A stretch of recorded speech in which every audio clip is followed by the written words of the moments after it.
Johnny Carson never cried on television, not once. Not in 30 years of hosting The Tonight Show. Not through 6,000 episodes, not through interviews with presidents and movie stars. Not even when he said goodbye to America in his final episode.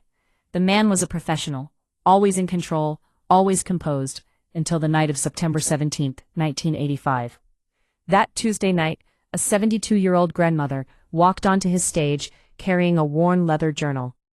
And by the time she finished speaking, Johnny Carson was sobbing so hard he couldn't continue the show.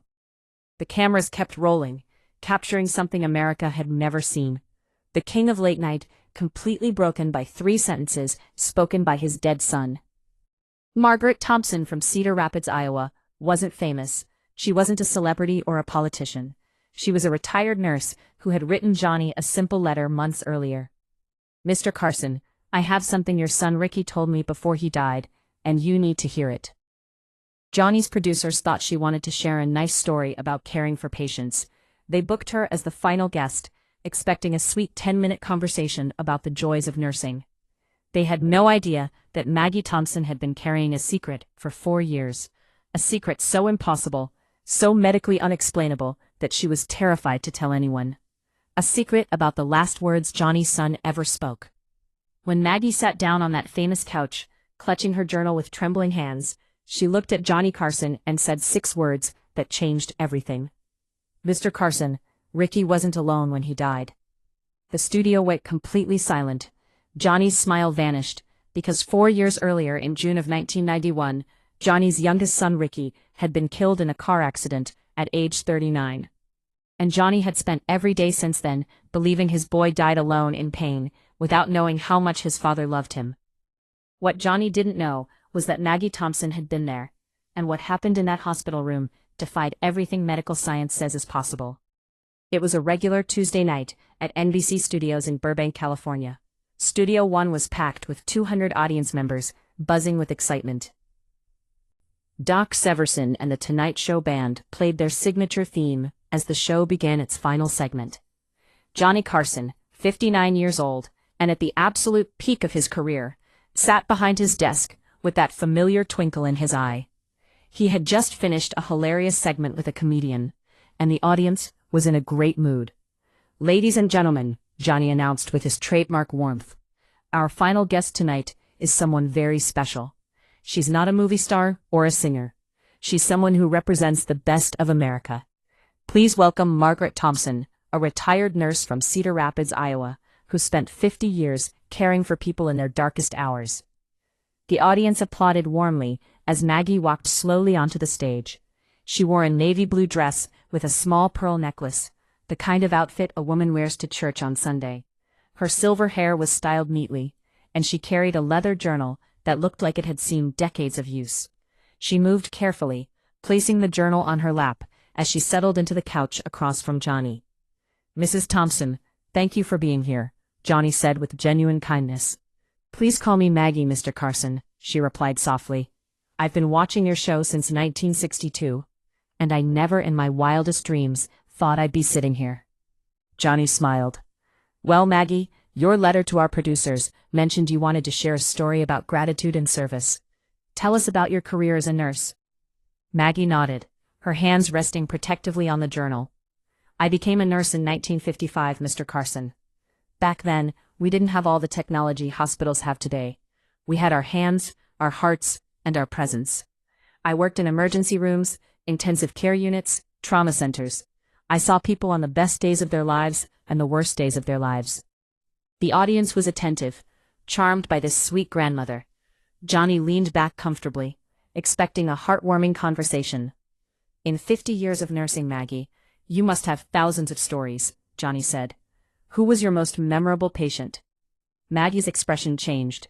The gentle smile faded. Her grip on the journal tightened. She looked directly into Johnny's eyes with an intensity that made him sit up straighter.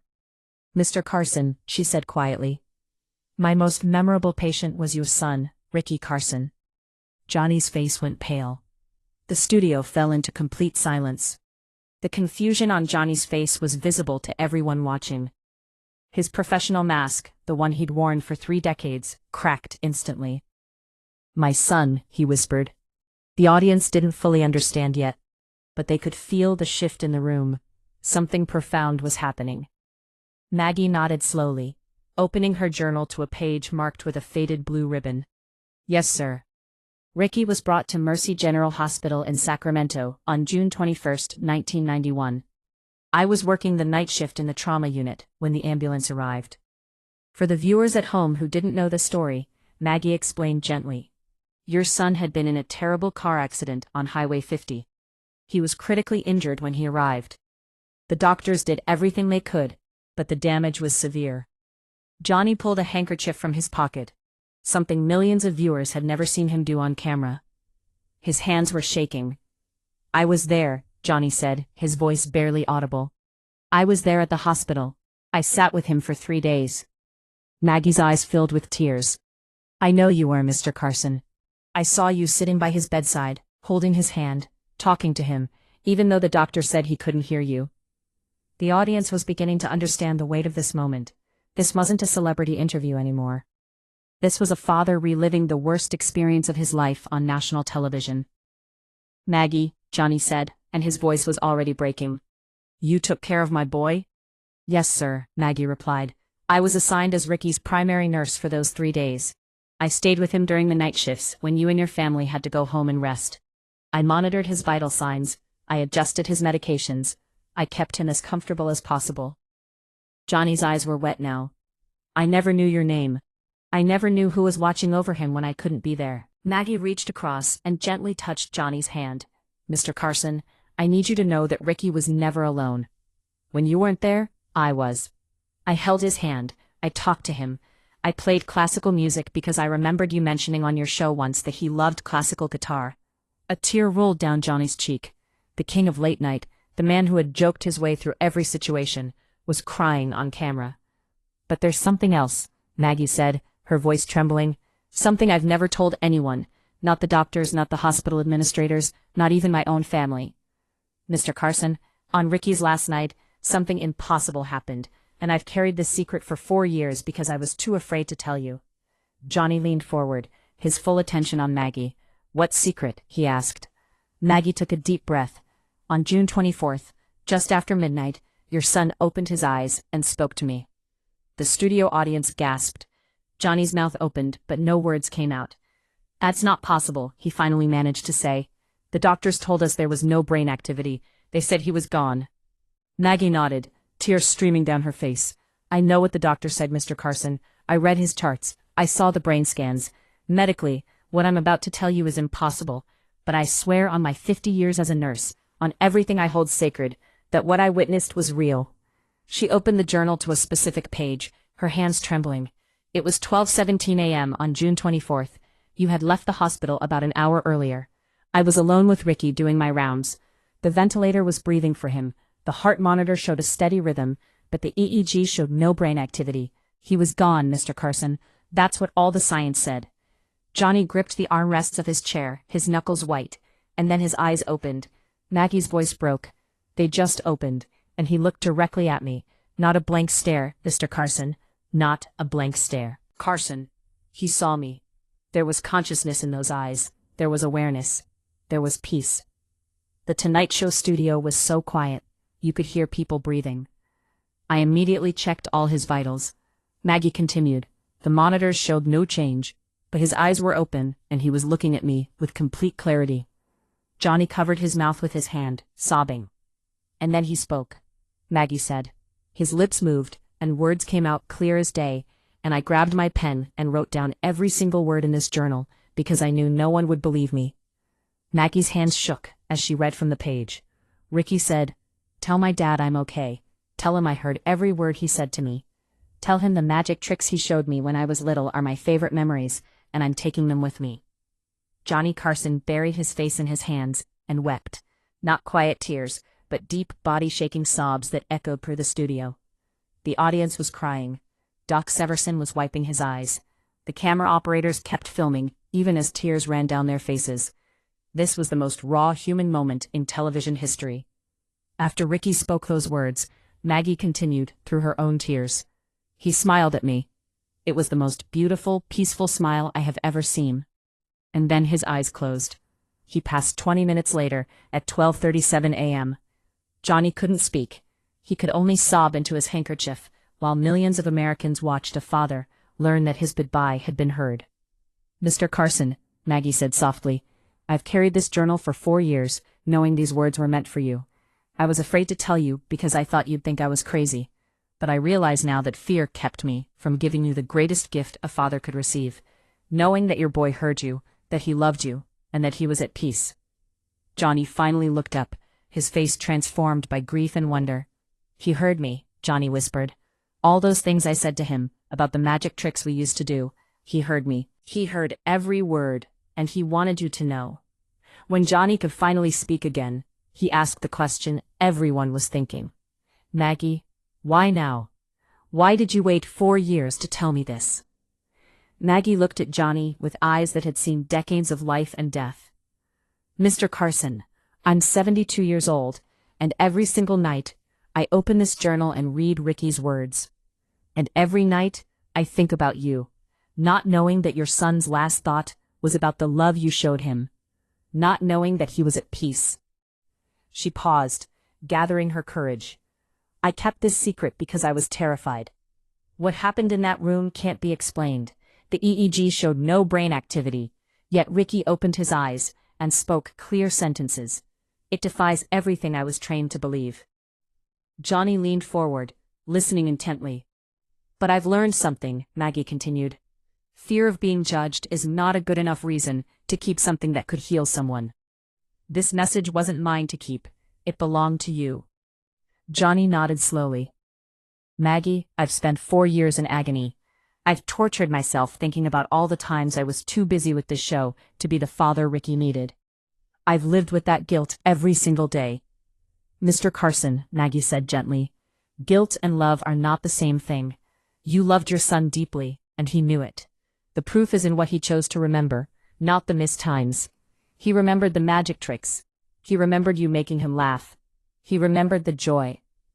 In an unprecedented moment, Johnny stood and embraced Maggie like family. The audience erupted in applause that wasn't entertainment. It was the sound of people witnessing genuine healing. Ed McMahon walked onto the stage with tears on his face. "Maggie Thompson, you are an angel," Ed said to the camera. "You've given Johnny peace." The applause continued for over 3 minutes. This was no longer an interview. It was a sacred conversation between two souls who understood that love transcends death. Johnny looked at the leather journal, still resting on Maggie's lap. "Is that," he started, then stopped, unable to finish the question. "Yes, Mr. Carson. This journal contains all my notes from Ricky's 3 days in the hospital. The times you visited, the things you said to him, the songs you played for him.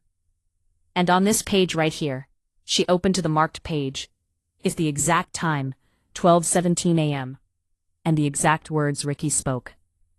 I wrote them down the second he finished talking, because I knew this moment was sacred." She held out the journal to Johnny. "I want you to have this. It's yours. It's always been yours." Johnny took the journal with shaking hands. He opened it to the page she had shown him. There in Maggie's handwriting from June 24, 1991, were his son's final words. He traced the sentences with his finger, reading them over and over. "Tell my dad I'm okay. Tell him I heard every word. Tell him the magic tricks are my favorite memories." Johnny pressed the journal to his chest and closed his eyes. "Ladies and gentlemen," Johnny finally said, looking directly into the camera. "I've hosted this show for 23 years. I've interviewed thousands of people. I've heard incredible stories, but nothing, absolutely nothing, compares to what Maggie Thompson has given me tonight." He turned to Maggie. "You are a hero, not just to me, but to every family who has ever lost someone in a hospital. Because you were there when families couldn't be there. You held hands, you played music, you spoke words of comfort to people in their darkest hours. You are what's best about humanity." The audience rose in a standing ovation. Johnny stood with them, applauding Maggie Thompson, the quiet nurse from Iowa, who had carried a father's most precious gift for 4 years, waiting for the right moment to deliver it. And that moment, it turned out, was exactly when Johnny needed it most. When the episode aired 2 weeks later, NBC was overwhelmed. Over 50,000 phone calls came in during the first 24 hours. Newspapers across America ran the story on their front pages. It became the most watched Tonight Show episode of 1985, with over 40 million viewers. But the real impact went far deeper than ratings.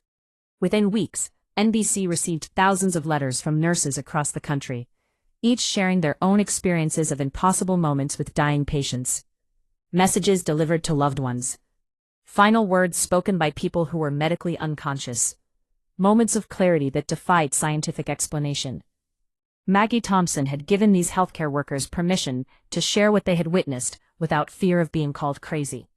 The interview transformed conversations about grief and death in America.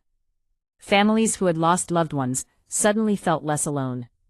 The idea that love continues, that final messages can be delivered, that death is not always the absolute end. These concepts brought comfort to millions. In the 4 years Johnny continued hosting The Tonight Show after that night, he was different, more open, more willing to discuss real emotions, more human. He credited Maggie Thompson with teaching him that strength isn't about hiding pain. It's about transforming pain into something meaningful. Today, the interview is used in nursing schools and grief counseling sessions across America. Maggie Thompson passed away in 2003 at age 90, surrounded by family, her mission completed. Johnny Carson died in 2005, and he was buried with that leather journal. Ricky's final words, resting with his father for eternity. And somewhere in hospital rooms across America tonight, nurses are holding the hands of dying patients, speaking words of comfort, bearing witness to the mysterious moments between life and death, knowing that love truly is stronger than anything science can measure. If this incredible story of love, courage, and messages that transcend death moved your heart, share this video with someone who needs to know that their goodbyes were heard, that love doesn't end, and that the people we've lost are never truly gone. Have you ever experienced a moment that defied explanation? A sign from someone you lost?